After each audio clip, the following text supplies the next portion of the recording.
Saudara yang kekasih di dalam nama Tuhan, kita bersyukur untuk kasih Tuhan yang nyata bagi kita sekalian.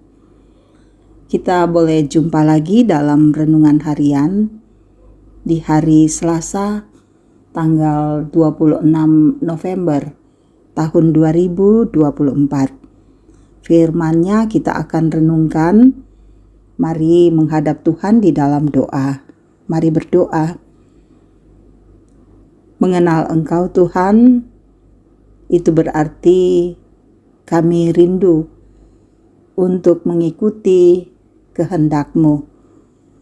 Dan mengenal Engkau Tuhan, hanyalah dengan membaca dan merenungkan firman-Mu.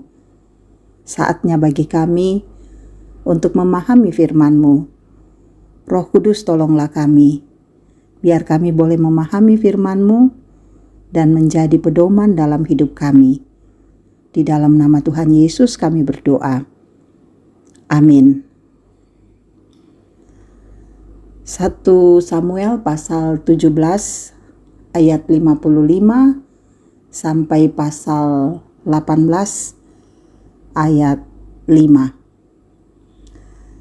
Ketika Saul melihat Daud pergi menemui orang Filistin itu, berkatalah ia kepada Abner, panglima tentaranya, "Anak siapakah orang muda itu, Abner?" Jawab Abner, "Demi tuanku hidup, ya Raja, sesungguhnya aku tidak tahu." Kemudian Raja berkata, "Tanyakanlah, anak siapakah orang muda itu?" Ketika Daud kembali sesudah mengalahkan orang Filistin itu, maka Abner memanggilnya dan membawanya menghadap Saul, sedang kepala orang Filistin itu masih ada di tangannya. Kata Saul kepadanya, "Anak siapakah engkau, ya orang muda?" Jawab Daud, "Anak hamba tuanku, Isai, orang Betlehem itu." Ketika Daud habis berbicara dengan Saul, berpadulah jiwa Yonatan dengan jiwa Daud, dan Yonatan mengasihi dia seperti jiwanya sendiri. Pada hari itu Saul membawa dia dan tidak membiarkannya pulang ke rumah ayahnya. Yonatan mengikat perjanjian dengan Daud karena ia mengasihi dia seperti dirinya sendiri. Yonatan menanggalkan jubah yang dipakainya dan memberikannya kepada Daud, juga baju perangnya, sampai pedangnya, panahnya, dan ikat pinggangnya. Daud maju berperang dan selalu berhasil kemana juga Saul menyuruhnya, sehingga Saul mengangkat dia mengepalai para prajurit. Hal ini dipandang baik oleh seluruh rakyat dan juga oleh pegawai-pegawai Saul. Demikian firman-Nya. Amin. Saudara-saudara yang kekasih di dalam nama Tuhan, tema kita sahabat sejati. Sebagai makhluk sosial, manusia selalu membutuhkan kehadiran orang lain. Lebih dari itu, dibutuhkan seseorang untuk menjadi support system atau sistem mendukung. Melaluinya, saudara, seseorang dapat mengatasi masalah, menghadapi tantangan dan kesulitan, serta mencapai suatu tujuan.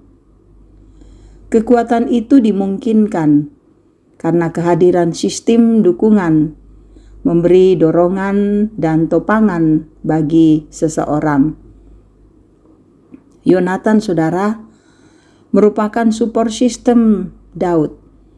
Begitupun sebaliknya. Mereka menjalin persahabatan dengan saling memerlengkapi, menerima, dan memberdayakan. Yonatan yang adalah anak raja dan punya pengaruh yang kuat. Meski begitu, ia tidak merasa terganggu dengan popularitas Daud yang berhasil mengalahkan Goliat. Ia tidak iri atas pencapaian Daud dan dieluk-elukan oleh rakyat. Justru ia rela memberikan sesuatu yang berharga kepada sahabatnya. Jubah, baju perang, pedang, panah, dan ikat pinggang. Tindakan tersebut, saudara, menunjukkan bahwa Yonatan rela memberikan hak-haknya dan hal-hal yang berharga kepada Daud. Yonatan dengan tulus menjadi support system sehingga Daud mempunyai semangat dan kegigihan ketika berperang melawan musuh. Saudara, kita tentu butuh sahabat seperti Yonatan yang dapat memberi dukungan ketika menghadapi berbagai tantangan hidup. Namun, sesungguhnya kita memiliki sahabat yang lebih dari Yonatan. Siapa itu? Ya, Yesus Kristus.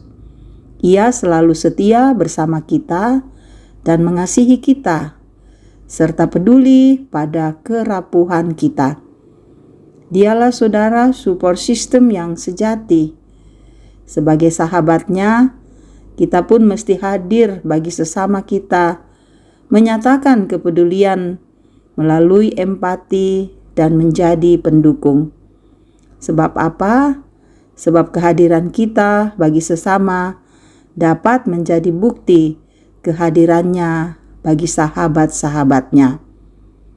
Mari kita senantiasa memiliki sahabat yang saling peduli satu dengan yang lain, sehingga kita sungguh memperlihatkan bukti kehadirannya bagi sahabat kita. Amin. Mari berdoa. Terima kasih Tuhan, kami boleh mendengarkan firman-Mu. Biarlah firman ini tidak berlalu begitu saja. Engkau Roh Kudus menopang kami, agar kami dapat memperlakukan firman-Mu dengan baik. Bapa di dalam sorga, bimbinglah kami selalu. Berkatilah keluarga kami. Engkau kiranya hadir untuk memberikan ketenangan dan sukacita. Engkau memberkati pekerjaan kami, biar kami kerjakan dengan kebenaran, kejujuran, sehingga setiap kami melakukan semua tugas kami akan menerima berkat yang indah dari Tuhan. Anak-anak kami Engkau berkati, biar mereka menjadi anak-anak yang baik, taat dan setia pada Tuhan. Pendidikan masa depan mereka Tuhan atur dengan baik. Engkau memberkati semua orang tua kami di tengah-tengah usia indah. Tuhan jaga agar mereka berbahagia di dalam kasih dan kemurahan-Mu. Engkau memberkati semua saudara-saudara kami yang mendengarkan renungan harian ini, agar mereka senantiasa menikmati damai sejahtera Tuhan, dan dalam kebahagiaan itulah nyata kuasa-Mu bagi semua saudara-saudara kami. Hidup kami penuh dengan sukacita ketika kami bertambah usia, ketika kami menerima berkat-Mu lewat pekerjaan pendidikan, dan masih banyak lagi cinta kasih Tuhan yang membuat kami bersyukur kepadamu. Tetapi juga kami bergumul dengan sakit, dan untuk saudara-saudara kami yang sakit, sembuhkan mereka. Yang berduka Tuhan hibur, Tuhan kuatkan, agar mereka teguh menjalani kehidupan ini. Dalam berbagai masalah yang kami rasakan, kami percaya Tuhan tidak membiarkan kami, dan kami melewatinya dalam kekuatan Tuhan. Pemimpin-pemimpin di negara kami Engkau tolong untuk memerintah dengan adil. Dalam masa tenang di mana kami akan menghadapi pesta demokrasi, berikan suasana yang kondusif, dan pakai kami juga Tuhan untuk memilih pemimpin yang Tuhan mau pakai, menegakkan kebenaran dan keadilan-Mu di negara kami, di kota kami, di berbagai tempat di seluruh Nusantara ini. Para pelayan-pelayan Tuhan, beri keteguhan untuk melayani dengan penuh sukacita. Terima kasih Bapa. Ini doa kami. Sendengkan telinga-Mu mendengar doa dan seruan kami, karena semuanya ini kami bawa Hanya di dalam nama anak-Mu Yesus Kristus, Tuhan dan Juru Selamat kami. Amin. Terima kasih saudara-saudara boleh mendengarkan renungan harian ini. Biarlah firman ini menjadi berkat bagi saudara-saudara dimanapun saudara-saudara berada. Tuhan Yesus memberkati.